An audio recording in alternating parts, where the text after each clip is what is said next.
Even 3 months later, after looking at this, I still don't know how I managed to do this. Thursday Night League. It is the second most competitive series at Daytona.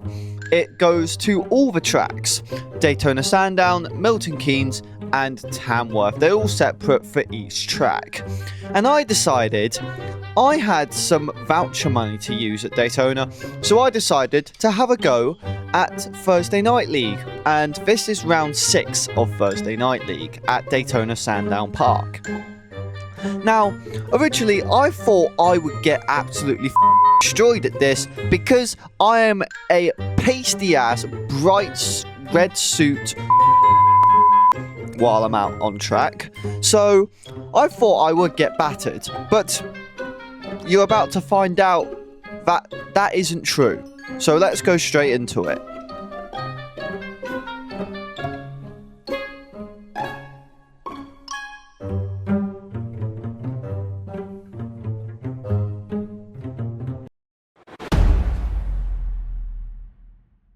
As we head out for qualifying, so there is one thing we got to make clear. This is the first time I have driven a Sodi at Daytona Sandown in fully dry conditions. I have never done it in full dry conditions before. Last time I drove a Sodi, it was actually in the really icy conditions back in January, and that was really rough to deal with. Honestly, I hated it. So honestly, I need to find a reference pretty quickly on what my pace actually is in the dry conditions, and I'm already setting my sights on the drivers in front because they are looking pretty quick. Obviously my tyres are cold. I'm not exactly clocking that and trying to send it into every corner like the tyres have been automatically warmed up by God. Now, going through the corners, we are slowly catching up to the other drivers. I am kind of hoping that I have a few corners that I'm faster than they are, so I can catch up with them and then grab their slipstream. You can see me just telling myself and the wheel, well, the wheel ain't exactly going to do much, but telling it that I kind of need to up my game a bit if I want to actually grab a decent position in qualifying. And already, there was one thing that I hated about qualifying as well. We got massively slowed down because all of us decided to fight at once. Gladly, at the moment, I am not in a fight, but it is soon going to come to that. As we go through here, we're going to have this driver who's clearly extremely slow, and it's going to prove it because he's going to brake extremely early going into this corner. I just bet you. Oh wait, never mind. But he does take a middle line. He takes a horrible line that just absolutely ruins my line through there. He is going to go somewhat wide here. Never mind, I actually go wide. I do try grab a slipstream. I can tell my car is slightly fast. I've also got that slipstream. So I'm just going to send it and just hope it goes well, I guess. And it does. But that is a battle I didn't want to have, and that's time I've cost going to the inside. Going through here, I am dealing with this battle in front. And honestly, this completely ruined my qualifying because I just couldn't get a flow state going. It was really, really annoying. But you know what? Let's just get past the drivers and hope we can actually do well. I think the drivers are going to realise I am slightly faster than them, and I am going to probably lead the pack essentially because I'm trying to brake at good braking points, but they're not exactly braking at the right point at this moment of time. And it is starting to annoy me because I have a feeling I am quite quick in this kart, and I'm trying to maximize it as much as I can. This is actually one of my faster laps that I actually got, and this was the one that got me a decent position. It was a 51.633. I'm just going to let you guys watch it.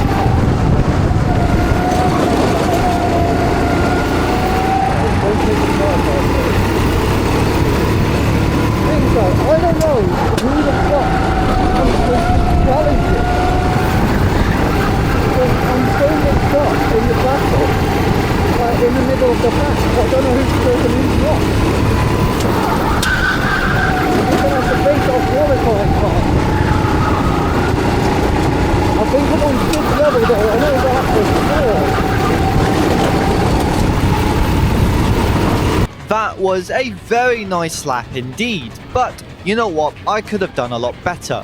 Fun fact actually, during qualifying, lap 6 and lap 7, don't you dare, I will murder you if you use that reference. Anyway, on those 2 laps, they were actually the exact same time. I got a 51.633 both times, and what also helped was the slipstream I had from these drivers here. It was very useful actually. I'm glad they decided to work together while we worked together, so we could use each other's slipstream and get an amazing lap time in. So I'm happy about that. So let's go to the end of qualifying and let's see where we qualified. As we go through the final corners of the Daytona Sandown Park layout, through the final corner, and the checker flag is shown. Now, with the Daytona races, they don't bring us back to the pits like we do at Surbiton, and then we find out where we are from there. They just grid us up straight onto the grid, which actually isn't too bad. So, let's head up to where they're going to tell us where we are on the grid, and then let's head out and get this race done with. I'm predicting... Let's predict a last place, shall we? Because let's just say those laps felt horrible to me at the time.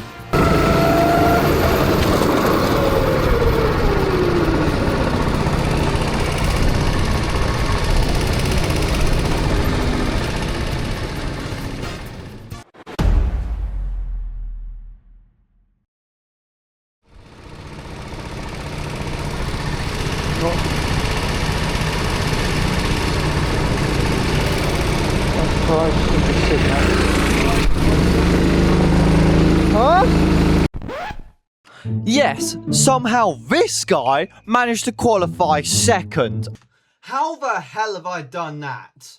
I have no idea how I managed to do this. But, yeah, let's just get to it. What the f***? How the f*** am I second? What the f***? Yes, I was so baffled. I said f*** 3 times. That says a lot.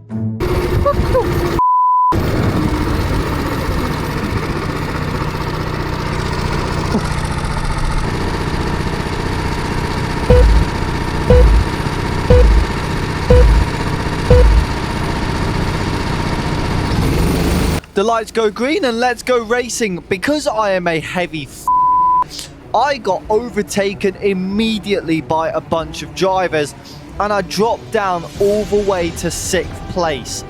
It wasn't good. I wasn't happy at all. Going through here, we go side by side with Sid. I try sneak through a gap.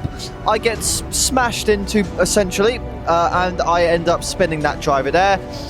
I am now 6th place with many drivers in front of me, but this also calls for a recovery drive, which is going to be quite easy, honestly. Going through here, I'm just going to try keep behind kart 29. He seems quite slow, so I did think about a dive bomb going into this corner, but I backed out of it last minute. And then I thought, hang on, I've actually got some decent straight line speed. Let's take advantage of that.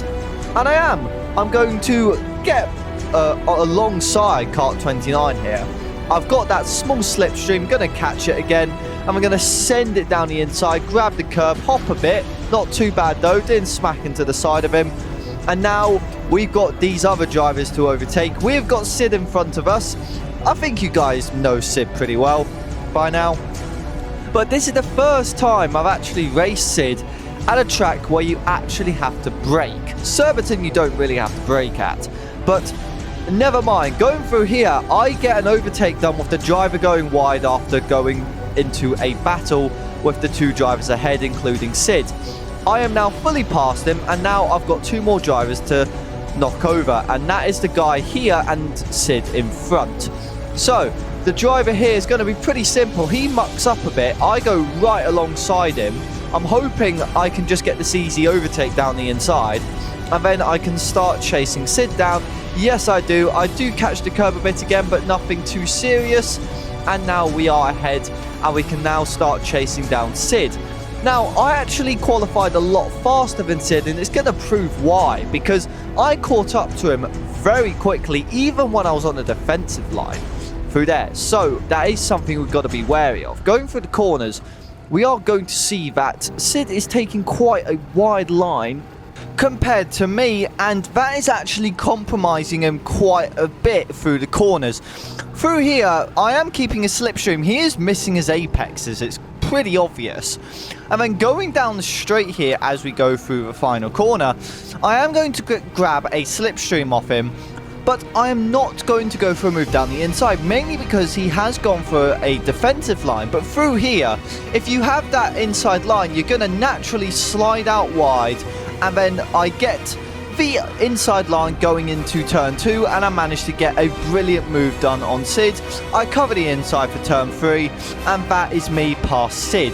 But now, this is turning into a defensive drive, because knowing Sid this early into the race with a gap like that, he's going to fight for position and not work together, which is kind of understandable because the guy in first place is just gone. So yeah, there's not much we can really do. We just got to hope Sid is far enough back so I don't have to go on defensive lines, and I actually start getting my pace together, and we actually, well, somewhat gap Sid. And, well, I'm hoping I do as well, because that will be a big ego boost for me, considering that I've only really been beaten by Sid at Surbiton because of, well, weight, really, because I'm heavy compared to him. But here, because of braking zones, it actually makes a bit of a difference. So, that's one thing to be wary about. Throughout the corners through here, because Sid is so close to me, I keep on looking back to see where he is, to see if I have to go on the defensive or not, because I really don't want to risk losing second place to Sid very suddenly. So, as you can see through the shadows there, he is extremely close to me. It's to the point now I am taking middle lines to try get a somewhat defensive line going, and I can see where I have to brake for them, because I don't exactly know how to brake for the defensive lines, which isn't exactly the best. But you know what, I don't mind it. There is one thing I have noticed though. I am a lot better in one section than Sid is, so I am trying to take advantage of that and build as much, well, as big as a gap I can possibly build, so he's basically not able to attack me going onto the main straight. Through that sequence of corners, he's actually quicker than me, but not by much, maybe a couple hundredths, but still, in the shadows, you can see how close he is. I'm looking back, always looking back. I've got that middle line, making sure he's not able to make a move. And then through here, I do my normal masterclass, get through here extremely quickly, and we are able to build somewhat of a big gap to Sid now. So it's actually not too bad. And just over the race, that section is going to be crucial, because me and Sid are very equal in most of the sectors, apart from that last bit of sequence of corners, because it does really show that I am a lot quicker. And through the corners here, you could see how close Sid was, to the point where I did kind of move under braking, and I have got defensive lines going through here. Well, I wish me and Sid were working together to try get us like further down the field, but the guy in first place is just so far ahead, there's not much we can do, and even if we work together, we're just not going to catch him. He's rapid. He was 2 tenths quicker than me at the end of the race, so there really wasn't much I could do. I'm constantly looking back to see where Sid is, and you can see for yourself how close he is by the shadows. And going through the corners, you're going to notice that I am slowly getting my grips with the Sodi, and it's actually really good. I am loving to drive the Sodi at the moment. It is such an amazing kart to drive, especially when I know it's a different model, but I work on Sodis all the time at Surbiton. I might have RT10s at Surbiton, and these are SR5s, but they are very similar, extremely similar. After a couple laps, I've finally built a hefty gap to Sid. You can see through the shadows that he is not that far behind me still, but still decently far. And we are going on to my fastest lap of the race. It was a 51.434. I'm just going to let you guys watch it as usual.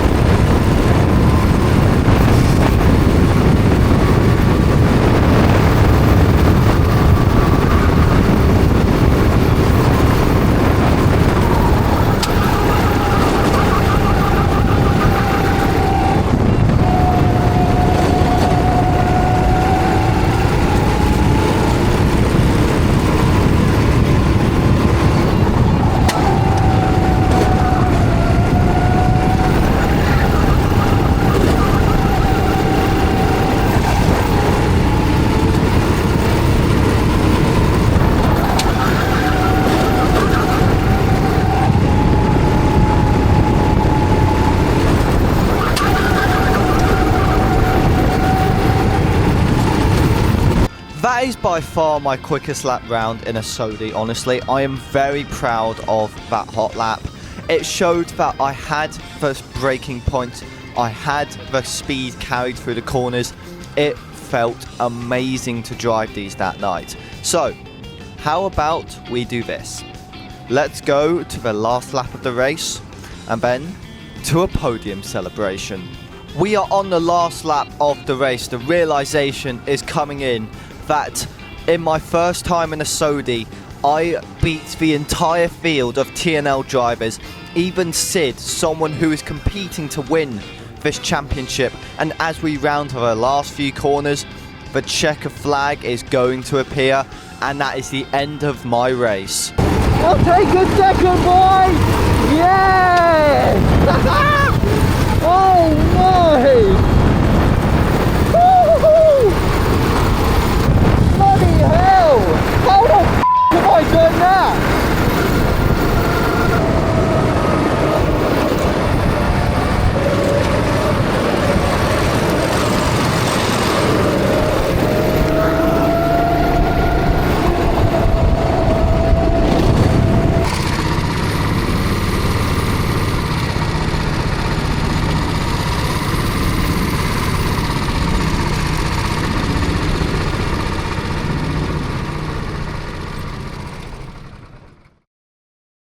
Well, I would say that's a very successful evening.